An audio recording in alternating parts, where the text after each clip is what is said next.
If you're actively seeking ways to build your mental toughness, navigate life transitions with grace, or simply find inspiration to keep moving forward, then you're in the right place. Welcome to the Art of Beautiful Thinking podcast.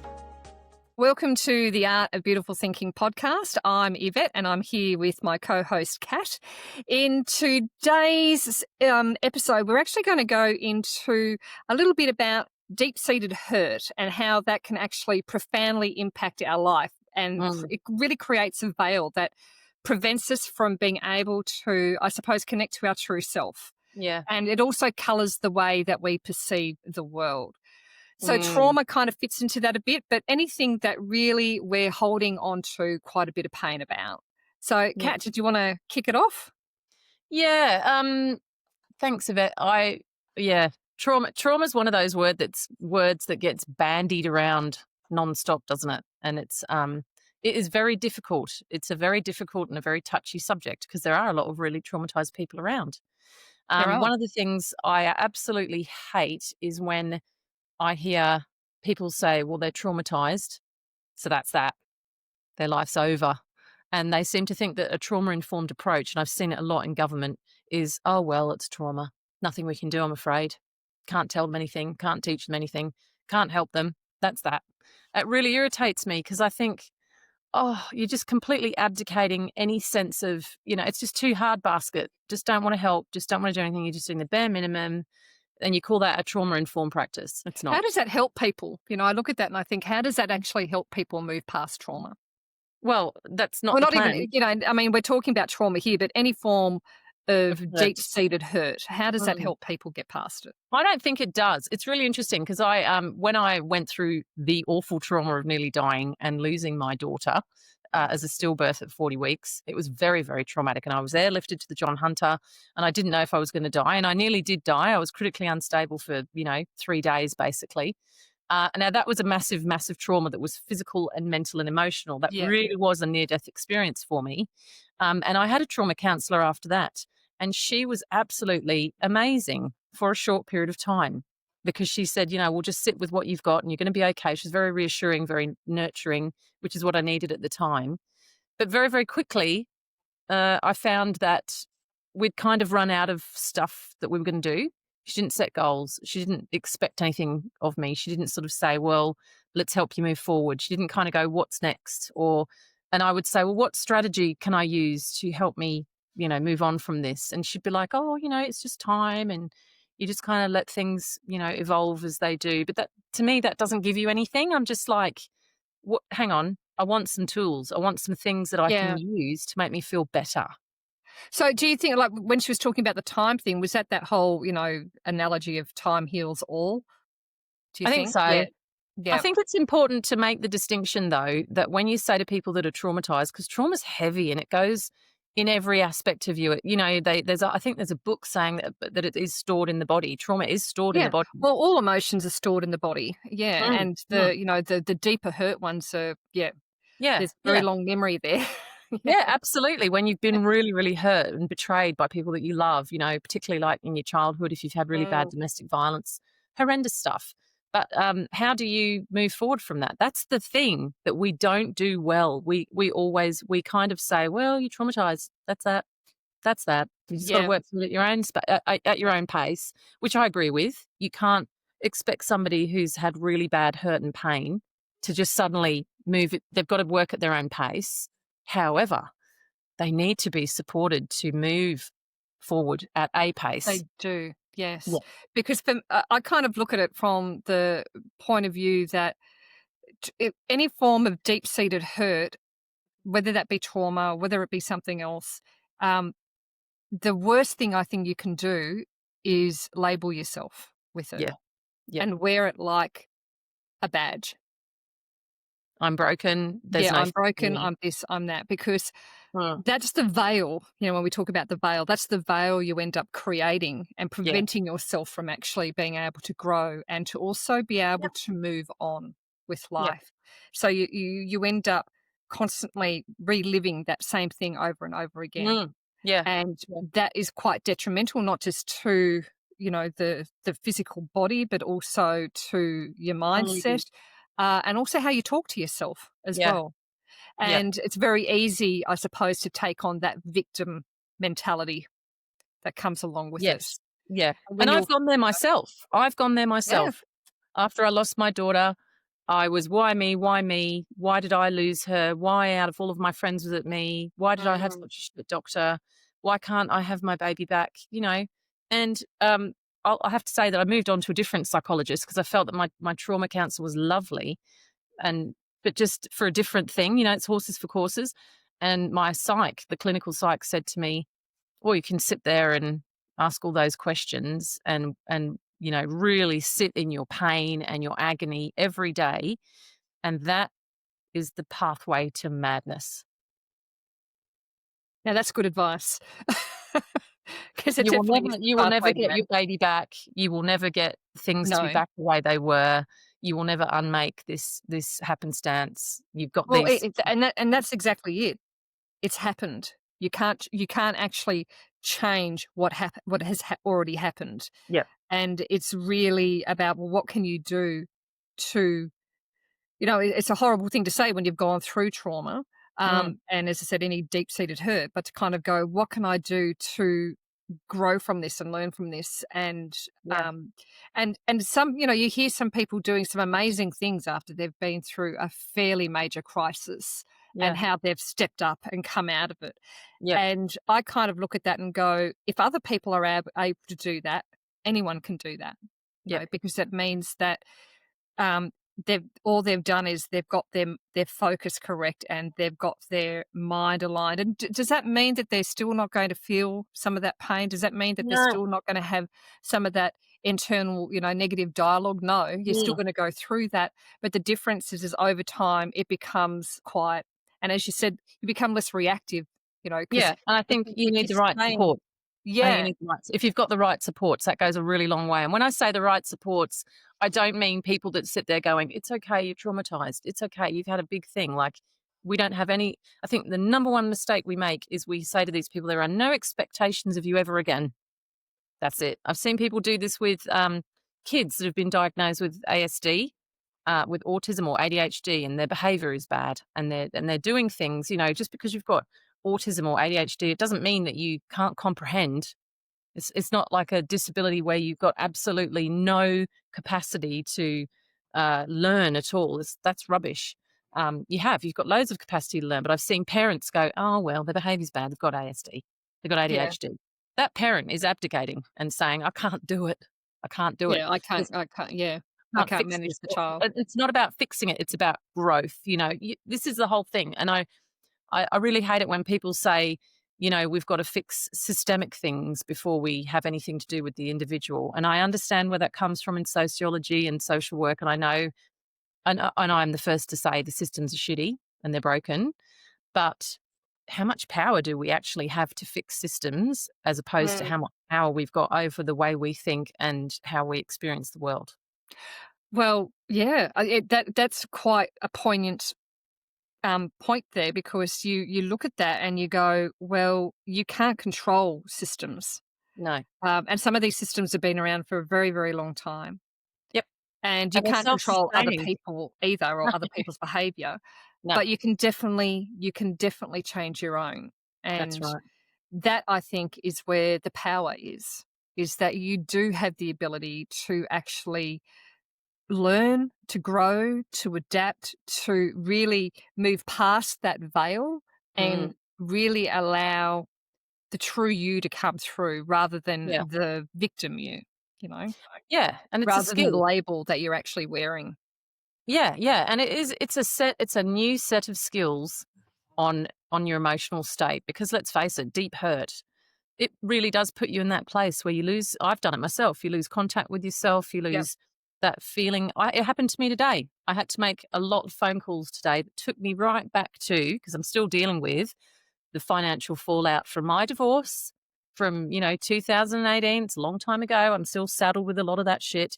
And it took me back to that headspace. And I could hear myself thinking those thoughts going around and around and around, feel my whole body tensing, and going back to, this is what deep hurt and trauma does. It makes you go back, it triggers you, it It puts takes you you back back to that. into that Yeah. that space. Your whole body feels it. Your heart rate goes up. You feel tense. You feel stressed. You feel Yeah. angry. Whatever it is, your whole brain kind of shuts down. The frontal lobe turns off, and you go into that flight or fight mode. And it makes you feel like crap. It makes you feel exhausted. It's horrible. And the key, I think, is long term, slowly and gently with support, learning to recognize what that is, what causes that, and how to come back out of it. So what did you do in this instance today when you, as you said, it took you back? How did you get yourself out of that state? I looked at myself. I kind of stopped. What you got to do a state of the nation. That's a really tricky thing to do. You've got to. This is a big skill to learn. Hang on, what am I doing? And my husband helped me with this actually because he said I can always tell when you're going into that flight or fight response because your eyes start darting around. They Mm. don't stop. They start moving around, and you start really blinking and twitching. And I'm a twitchy freak anyway, so it gets worse. Um, and and then I could feel my stomach starts feeling really off and my muscles feel really tense and my shoulders are up around my ears and my Yeah. breathing is faster. Mm. And my thoughts are the biggest thing for me. The biggest thing for me is once I learned to listen to what my thoughts were, my thoughts start going around and around and around and around in circular patterns, going back to, and there's an old negative thought program of yappy yap yap that the monkey brain Yeah. does that goes, no, you're still stuck with this. No, you're still dealing with this. Oh, he won. Oh, he said he was going to ruin you. And yeah, look at this. Now you're still having to. It's such a burden. Da da da da da da. Da. And I went, okay, stop, stop, stop, stop. You can't fix it immediately. It's something you're going to have to work on. But in the meantime, you've changed. Your whole vibe, your whole energy has gone back to that exhausted, tired, half deranged woman. You're losing your individual power, Yeah. giving off a weird vibe. You need to come back into yourself because none of this none of this does me any good. No, it doesn't. That's the thing. None of It it does you helps no me. good at all. All it Mm. does is stress me out and make me feel absolutely awful. Mm. And so I said, okay, I've got to just calm myself, bit of breathing, stop those thoughts. It's a big discipline to go, shut up. I don't want to hear anymore. I'm going to start focusing on the good things in my life, the things that I am lucky to have, and the things that make me feel good, and start thinking about that and start thinking about how far I've come, how well I've done, how I survived, despite all of the other crap that people have put on me or whatever has happened. I've survived despite that. Yep. It demonstrates I have high levels of resilience. I'm really proud of that. I'm actually a really good mum to the two girls that I have who have survived, and I've raised them really well, So I started my brain into an upward spiral of good thoughts. Yeah, rather than going down that downward spiral. Because that's the thing, that downward spiral, when you go in, when you do start to go into that and start living from that space and allowing it to really drag you down, Yep. it does have a chemical reaction in the body. Yeah. And the body can actually, especially if you're in that space a lot, the Yep. body can actually get addicted to those chemicals, that chemical response. Addicted to the drama. And it'll push you into that response just so we can actually get that chemical Dopamine hit. release. Whatever it is, yeah. Yeah. And that's fascinating that the body will do that. So you can get addicted to certain emotional responses. And And I adrenaline. think, and I look at that and I go, well, I would prefer to be addicted to positive emotional Yeah. responses than I would to negative, because it doesn't do any good for you. And No. it does, as you said, it does tense the whole body up. Yep. And it really is, it sort of sets you up for illness as well, because it Yeah. affects the immune system, affects all types of things. How Yep. like what's the reason why there's so many heart attacks today? Yeah, diet's one thing, but it's actually stress. Yeah, it And jacks up your cortisol yeah, levels and gets your adrenaline thumping yeah, through your body. It thickens your blood. It gives you headaches. I don't know if anyone all knows that that. type of thing. When you've got Exactly. adrenaline, that thickens your blood. It Yeah, makes it it more does. difficult It for it to does. go through your Fatigue, all of arteries. those things come with it. And Yeah. you kind of look at that and you go, well, you know, is that the way that you want to actually live your life? And it is, you can get caught up in that, but how do I get out of this? Yeah. I've been this way for such a long time. Yeah. I've had these thoughts, how do I break past that veil? How do I get through it? And it is, as you said, Yeah. one step at a time. You've got to So, take yeah. those baby steps. You do. And then over time, it becomes a new habit and a new Yeah. skill set. And so I used to be a very panicky, stressed person all the time, all the time. I lived in high anxiety states. I'm just not that way anymore. Hmm. But it's taken me a lot of work. It's been a lot of work. I've done brain spotting, which is a really good way to unlock trauma. I've done heaps of counseling. I've engaged with, and currently doing even more personal growth through our program. So, Yeah. and different modalities. So the other thing I would say to people is one person, like a trauma therapist or a social worker or a psychologist or whatever they are, doesn't have the answers to No. everything.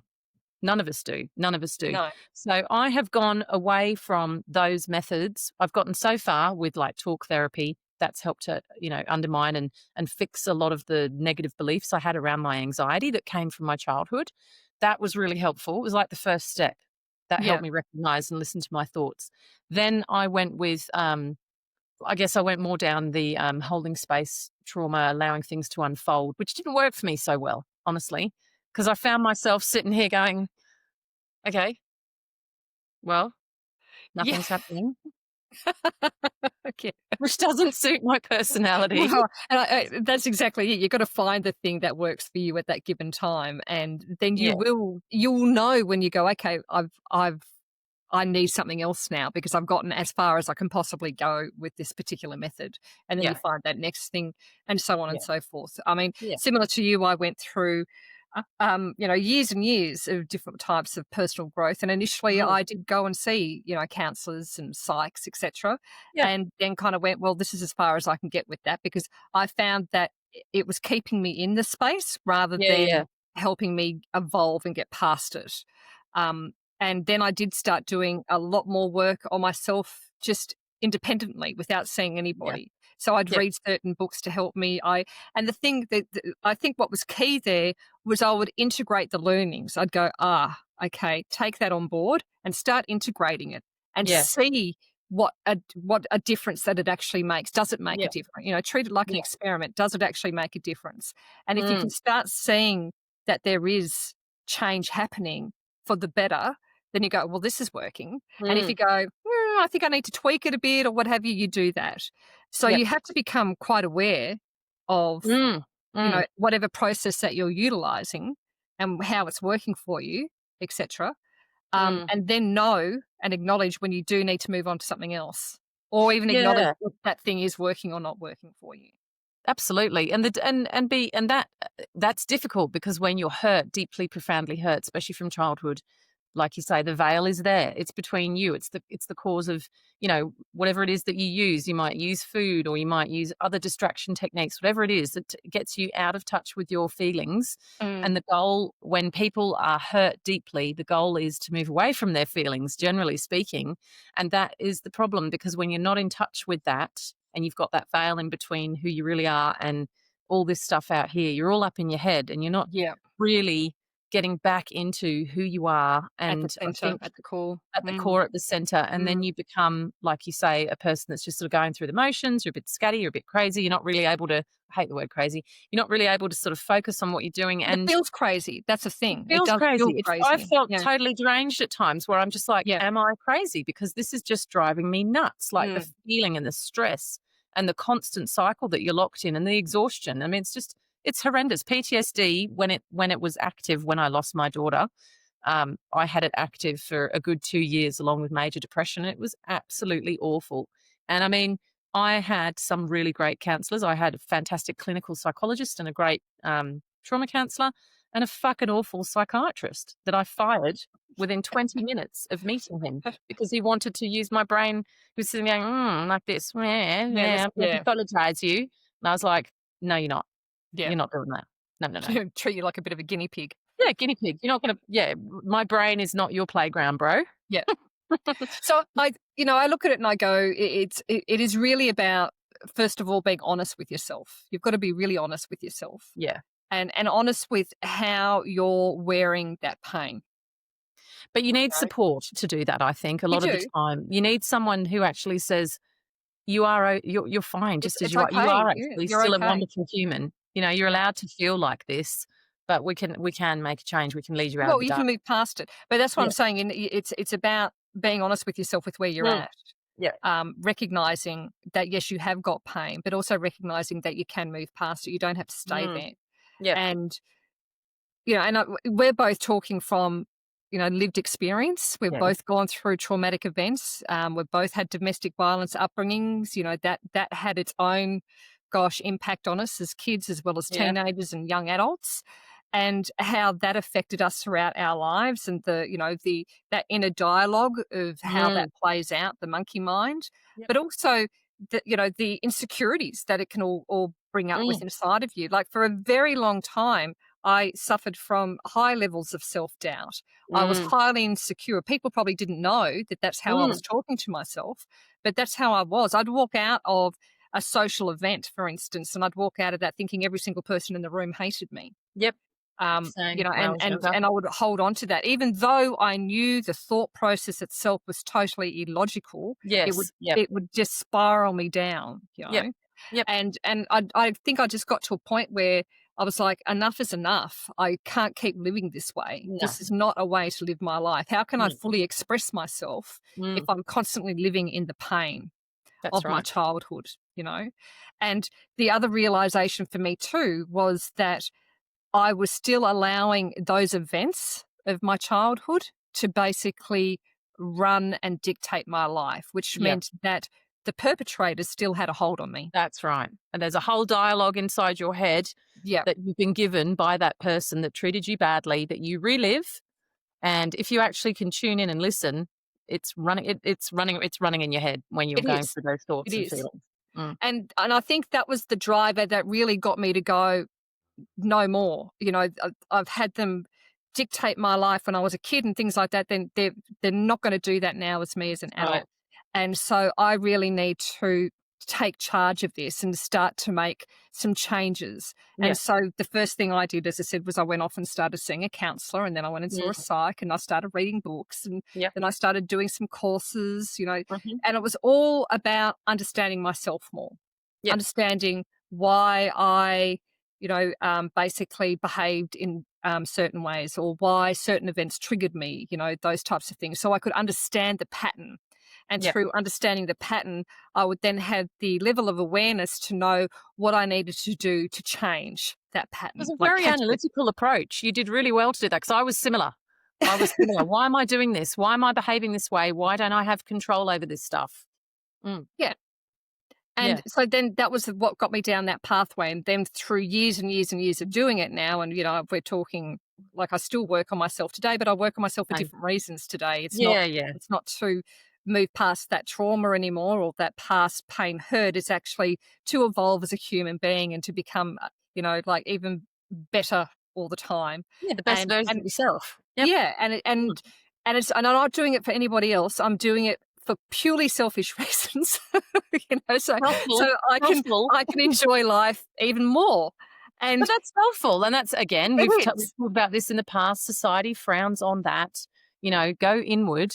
Everything you need is actually inside with yourself. inside of you. The Yeah. majority of us are just absolutely shit scared to go there, truthfully. Correct. And that's the thing, because when you're still in that veil and you're not moving past that veil, you've lost that connection with who you are at the core.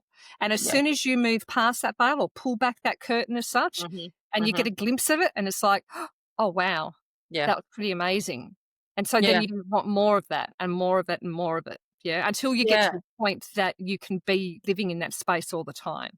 And that's my aim, Yeah. is to get to that point. Yeah. Yeah. Absolutely. And I mean, look, and that's like Dalai Lama stuff, but why not just keep aiming? Why not just keep going there? I know exactly what you mean because, like I said, today was a shitty day. I had a reaction from something that came back, like, up from my past, and it was totally different, a totally different experience. I was like, righto, that's enough of that. We're not doing that now. I can recognize this. I've said my piece. I've done the things, I've set the things in motion I can.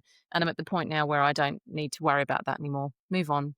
That's something that I've really learned as a skill because before I would, when I had really complex PTSD from my childhood, I didn't used to be able to do that stuff. Something would really Mm, throw me and I'd be thrown for an absolute, maybe a week. It yeah. might really mess me up for a whole Yeah. week, and I just could not get myself back together. This is really common in people that have had deep hurt. I've got Yeah. friends that have been very similar. I've got a friend, I think I've mentioned her on there before, who's incredibly intelligent, so clever, horribly traumatized by what happened to her and the way she was groomed by a trusted person in the community who also, went on to molest her over many years. And it really destroyed her sense of self. And it's really interesting when you see people who've been groomed, people who've been abused. The number one goal of abusers is to disconnect that you from yourself. Because the minute they disconnect you from yourself, they've got you. Well, they've got control of you. Yeah, That's they can manipulate you, they can yeah. manipulate reality. The kids that don't always that I've seen that really offenders don't go for are the confident ones that already Mm, know who they are. Offenders mm. avoid those because they're like, "Oh, well, those are the ones that they're gonna make too much noise." They're not gonna Yeah, sit back in doubt and go, "I better not say anything because maybe it's my fault." They're gonna go, "Fuck you, don't yeah, touch me." exactly right. So I think, a really good way to move forward is, as I said before, it's that level of awareness, becoming aware. And Yeah. probably that first step is to, and when I was talking about having, being honest with yourself and really That's the hardest reflecting on step, things. It is. the It's hardest a step. hard thing to do, but Mm, it's to look at it from the perspective of how does that pain, that deep hurt, currently manifest itself in your life? How does it yeah, show up? What does mm, it do? And what mask are you wearing to either try to avoid yeah, working on yourself and avoid yeah. acknowledging that that's the space that you're living from, Mm, or mm, the mask that you're wearing to try and control it and say that never happened, because that can be just as bad to look at it and go that never ever happened to me yeah. and I'm in total denial. Yeah, I'm fine, I'm fine, I'm fine. Because that's going to be heating you up from the inside. It's just Yeah. it's not the best thing to do. But yeah, look at even physical sensations. If you're going through certain body pain and stuff like that, Mm. does that get ignited more when you find yourself in a trauma response or Oh, yeah. reacting to something? And Yeah. then that shows to you, well, in my mind anyway, that shows to me that that particular pain that I'm feeling is obviously caused by that, and it's because I'm still holding on to it. And Yeah, so yeah. it's presenting itself in the body because I'm still holding on to it. Like a really bad tension headache that you get because your Yeah. shoulders are like this and you're like, "Ugh, so Yeah. stressed." Tension Yeah, headaches yeah, suck. Like yeah. even like migraines. Ugh. Ugh. Mm, No, mm. have it Yeah, all. horrendous. And the So, thing is, this makes you, it makes you dysfunctional. That's the problem. If it's well, stuff you that feel doesn't dysfunctional. you You feel do, you feel totally dysfunctional dysfunctional. and you can't Yeah. cope and you just and your coping levels are low. We all kind of cruise along like this all day, don't we? Our emotions sort of go up and down. It should be kind of gentle and, when you're really stressed or you've got really bad hurt and pain and anger, it sort of simmers under the surface. And it Mm, doesn't take much to push you over the edge and bang, mm. whoa, look out. And you might either end up in tears or explode or just freak out because you just can't Yeah. cope. It's just overwhelming. And that is no way to live your life. No. And I It's really actually it's I think it's quite sad that, um, we can allow our pain to yeah. actually become our main focus in our life, Well, I mean, and it takes over. I really hate does. seeing people that are stuck there. I feel so awful for them because I think, there's actually a way out. But it's not something I think as society, I think it's great that we acknowledge that people are hurting Mm. and we offer compassion and caring. But I think it's terrible that we just go, "Oh, well, that's the end of that. You're stuck Yeah, there you forever there's now." nothing you can do about it. Yeah, No. you just gotta deal and stay Yeah. in that space, and Yeah. and I think that's probably where we're both coming from, is you don't have to stay in that space. There is a way out. We've Yeah. both come through the other end. Do we Mm. still have moments? Absolutely. But those moments become less and less as, and it's not just as time moves on, it's as you grow more within Mm. yourself, as you start to believe in yourself more, build the confidence within yourself more, and Mm. trust yourself, Yeah. and really appreciate what you bring. Mm. And self-trust Those are is the like things a that help. muscle. It's like a It is. muscle. The more you take that little step out and risk trusting yourself, the more you go, "Ooh, actually, I did that quite well. Mm, Actually, I can do this." And your confidence builds and you feel better and yeah, and you unlock I guess you unlock a lot of that pain and hurt because you start to not really care about the opinions of the people that may have hurt you or be concerned. You just look at that and you think, oh, whatever. And you really do. You grow to a place of peace where you start letting go of a lot of that stuff. You So do. yeah, if people are saying just sit there and that's the end of that and hold space, you're too traumatized, we can't do anything with you. No, we can acknowledge that you're really terribly traumatized, that you're really hurt, you've had terrible things happen. But we can also acknowledge that human beings are amazing creatures. We are. We do And not need to have limitations put on us. We can be no, and told. and that's the thing. Yeah. We end up, as I said, allowing that situation to limit us rather Yeah. than growing past it and going beyond it. And Well, yes, it's uncomfortable at first. yeah. It absolutely is uncomfortable at first, but Mm. the more you do it, the easier it becomes, as they say. But All still, the growth stuff will come hurts. up to the surface. As I keep saying, it stirs. When you start working on yourself, it Yeah. stirs that sediment, and the stuff will come up. Yep. And I kind of look at it and go, the reason why it's coming up is because it has to be let go of. Mm, You've got to mm. let it go. Yep. And that, as I said, that doesn't mean you actually forget, Mm. but it No. means you see it from a different perspective. Yeah. And you're also able to see that the people that hurt you were also hurting. And, Yeah, yeah. Yep. and so you can see it from, and that, again, that doesn't justify why it occurred, No, um, not at all. or why they behaved in their manner, but it gives you a level of understanding because, there's that saying, and I've said this at numerous occasions, hurt people hurt people. And if you want to break that cycle as well, because I assure you that through your own pain and that Mm, you're living in that trauma space, you're going to be hurting people as well yeah, without possibly absolutely. realizing it. Absolutely. And, it's interesting, isn't it? I'm sure I listened to a really fantastic podcast the other day, and the guy was talking about when people hurt you, rather than railing at the sky and going, oh, why would they behave that way? Why is that? He said, the old sages used to say that these people that are hurting you, they're taking on your karma. Yeah.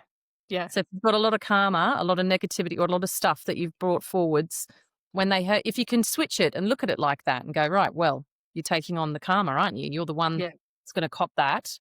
Thank you for lightening my load. I'll move Yeah. forward and I'll keep focusing on me and I'll keep growing. And that in itself creates forgiveness, not of the person and the way that they did things, because But of the forgiveness sounds like situation. It's of the forgiving of the situation. situation. Yeah. And I And also forgiving find yourself. forgiving myself, exactly, that was Yeah. just what I was gonna say. Forgiving myself for either lacking the skills or the courage or the knowledge or the understanding, or whatever it was that sucked me into that situation or made me make bad decisions, whatever I did, I forgive myself because I too am a work in progress. Yeah. Mm. Yeah, Yeah. sounds very And wholesome. it is. It does. I mean, because that's the thing. You do have to, find. It's almost like that uh, reframing. You've got to Yeah, reframe you gotta reframe. Mhm, the situation, and mm, reframe it in your head to be able to create those new neurological pathways. yeah, Rather than sticking with the old neurological pathways, which is all the trauma stuff or the pain mm, stuff. And in order to create new neurological pathways, you have to basically do reframing. You've got to bring in new experiences. You've got to bring in, change behavior, and then that yeah, generates and creates those new pathways mm. until they get to a point that they have, replaced the majority of the negative pathways in your brain. Because Takes a they long can, time, but science yeah. science shows that you can actually reprogram the Mm, brain. And yep, so this is how you do it. You do it this is how you through do it. growth work. Yeah. Yep. Slowly, but and I mean, obviously, if you've just suffered a terribly significant, awful trauma, Mm. obviously give yourself time. Yeah. Obviously, surround Mm. yourself with loving people that are kind to you and give yourself time, because I know what that was like when I lost my daughter and almost my own life. I was a marshmallow, could not cope with a single thing for the first probably 18 months, and then started to get back on track. And that was by focusing on myself, physically healing myself because I'd been very close to death, and then really starting to work on my mental and emotional state over time. Yeah. Yeah, and that made all the difference. And it was interesting because I remember after that, I temporarily worked at a drug and alcohol service for a little while.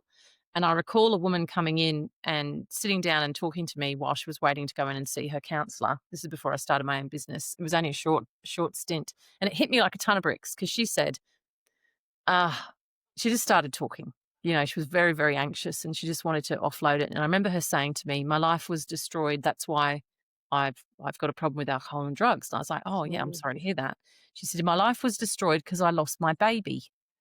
She said, "I was pregnant and I was, like, nearly to full term, and I lost my daughter, and she died, and I've never been the same since, and that is why I can't stop drinking and I can't stop doing drugs, and so my life is over now, and I can't do it." And I thought, "Wow, here I am listening to you. We've been through very similar experiences, not taking anything away from this woman because everyone's got different levels of coping. But if you want to enhance and improve your levels of coping, don't turn to alcohol and drugs. Very tempting. Turn back into yourself and say, okay, this awful thing has happened. It's terrible. I'm going to be kind and gentle with myself, but I also need to heal me. I've got to heal Yeah. me. I'm not going to And just and sit I there." think that goes back Mm. to the questions that you ask yourself. So one of those things could be, that you could look at the trauma or the deep pain and kind of say something along the lines of, what does my trauma want me to believe that I am? Yeah. You Yeah. know, and then jot that down. What does it want you to believe that you are? And then ask yourself the next question, which is the reframing question, which is, who am I truly? You know, Mm-mm. like, Hmm. but if I was to focus on myself deep down, Yeah. who am I truly? Who am I And then truly? write that down.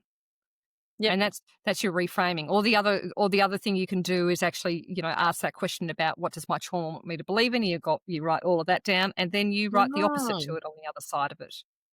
So, like, Those are rational first simple responses. steps. Yeah, Simple that's steps that you can interesting. take initially. Yeah.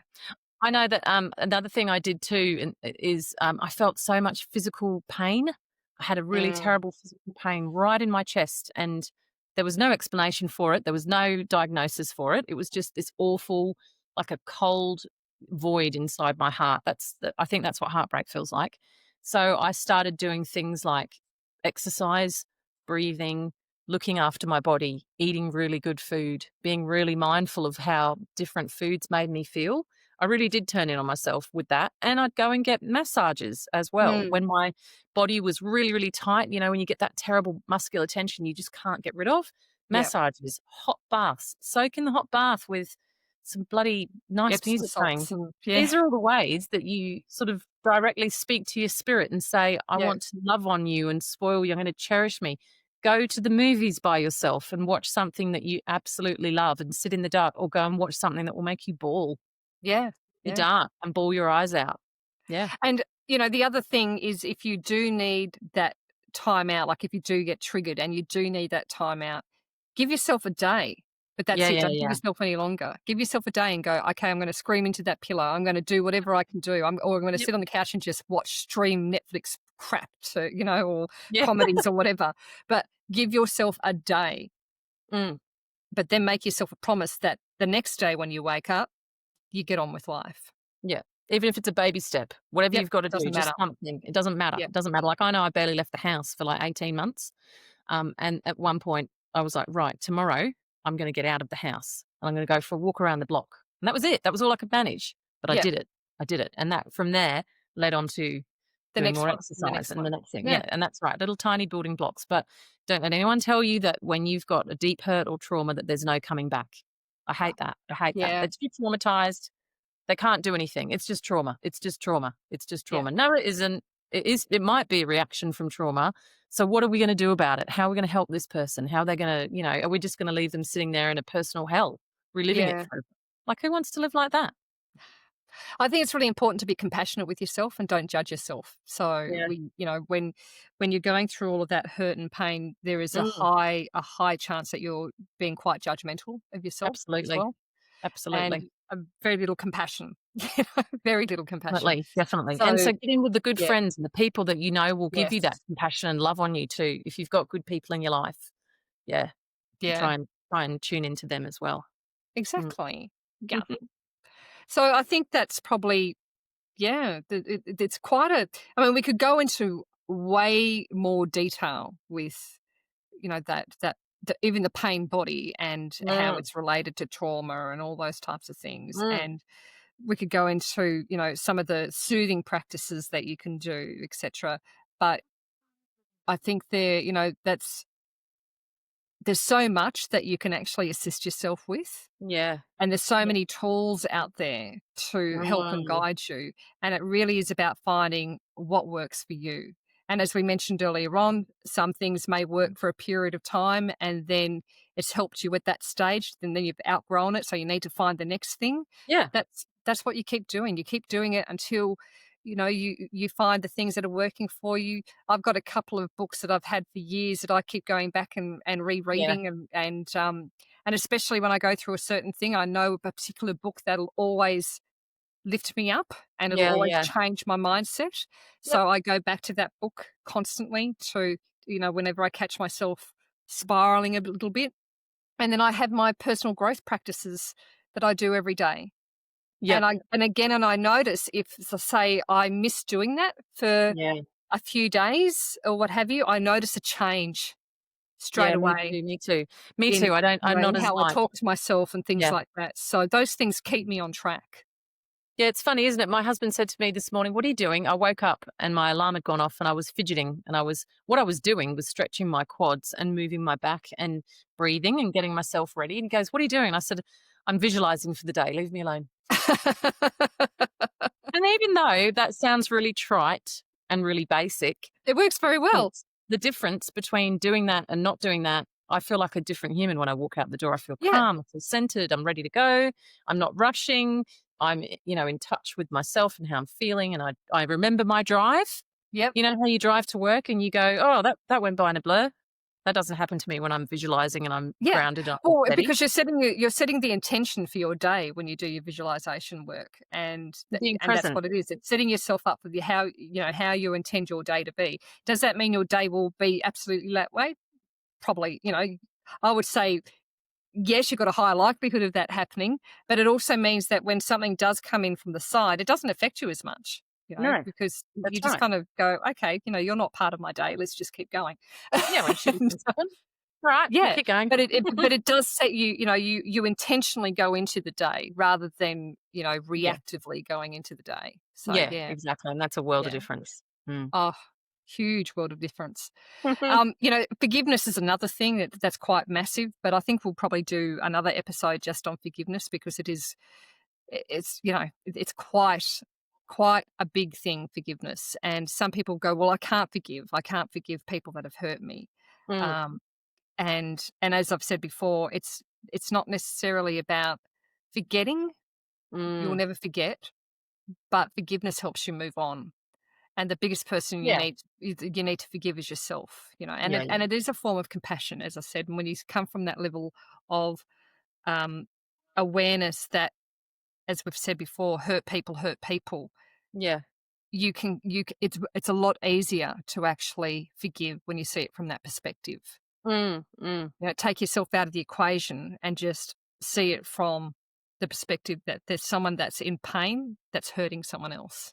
And forgiveness, I'd just like to point out too, I think people often think forgiveness means, oh, we'll just pretend everything was okay and we'll go back Yeah, to no, it's not the about that. relationship and we'll just move on. No, no, no, no, no, no.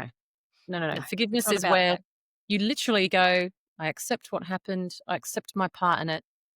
Meh, I've learned my lesson, I'm moving forward. And that's it. Yeah, You and I feel think nothing. I You think don't it's feel actually guilt one or of the most remorse. You let it yeah, go. Mm.